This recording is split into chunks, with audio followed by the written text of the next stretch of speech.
Charles Jacob Sungura, mbunge wa jimbo la Handeni. Ndio. Na wakabidhi kwa awamu ya kwanza bati 48 kwa ajili ya ujenzi wa shule shirikishi.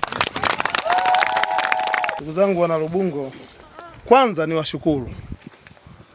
Mlinipa kura nyingi wakati wa uchaguzi mwaka jana, tukianza watu wa chama pamoja na uchaguzi wa jumla. Niwashukuru sana. Mlinipa kura nyingi na mlinichagua bila kutoa hata shilingi 10. Nakumbuka? Sidhani kama kuna mtu hapa wa chama anaweza akasema alipata hela hata shilingi moja kutoka kwangu. Lakini mlinichagua tena kata hii ya Kang'ata ndio nilipata kura nyingi, nilikuwa wa kwanza huku. Kwa hiyo naomba niwashukuru sana.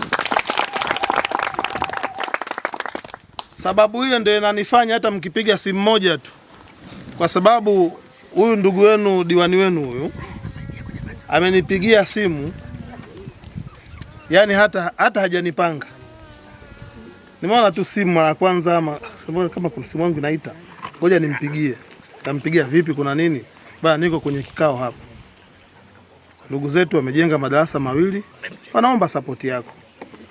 Kwa hiyo kwa namna upendo ule ambao mmenionyesha wakati wa uchaguzi, na mimi nitaonyesha upendo huo huo katika kuwaletea maendeleo. Leo hii tunakabidhi bati 48. Lakini huu ni mwanzo. Kwa nini nimetaka mwenyewe nije? Alinipigia picha wakati wa kile kikao, alipiga picha, kanitumia, sema kwa namna unavyopaona hapa, wakati wa kufanya ziara pale ya kuzindua hospitali pale kituo zahanati pale Kilimamzinga, kwa sababu nimeenda kuzindua zahanati. Akasema ongeza ratiba ya kufika hapa. Lengo nijionee ili na mimi nipate picha halisi, ili nijue naenda kujipanga vipi ili tuendelee kusaidiana tuweze kupata shule yetu. Lakini niwatie moyo, msiishie tu kwenye shule, kwa sababu tunahitaji pia zahanati. Naomba muanze kujenga zahanati. Tafute eneo, tunagonga kulia na kushoto. Wiki ijayo tunaenda zindua pale, nimeleta mtambo wa kufyatulia tofali.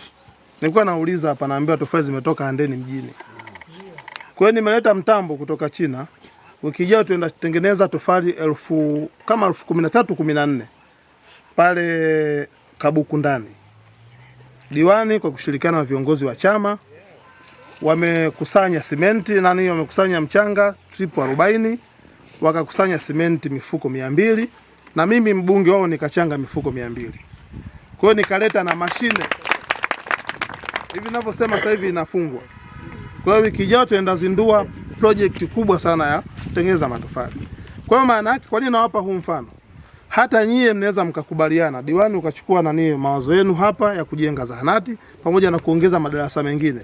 Tukawa na kituo chetu kimoja hapa Kang'ata. Tukakusanya mchanga, tukachangishana mifuko ya simenti, tukaleta ile mtambo wetu hapa, na nimeleta mpaka winchi ya kunyanyulia, kupandisha na kushusha. Kwa maana hiyo, kama tutashirikiana kwa pamoja, tukaweka mchanga hapa Kang'ata, tukachanga simenti kidogo na mimi nikaongezea simenti, tuweza tukatengeneza tofali ambazo tutamaliza kabisa changamoto za shule hii pamoja na changamoto za zahanati. Kwa hiyo nyie tu, lakini kwa namna nilivyoona nadhani mko tayari kabisa kujiletea maendeleo. CCM.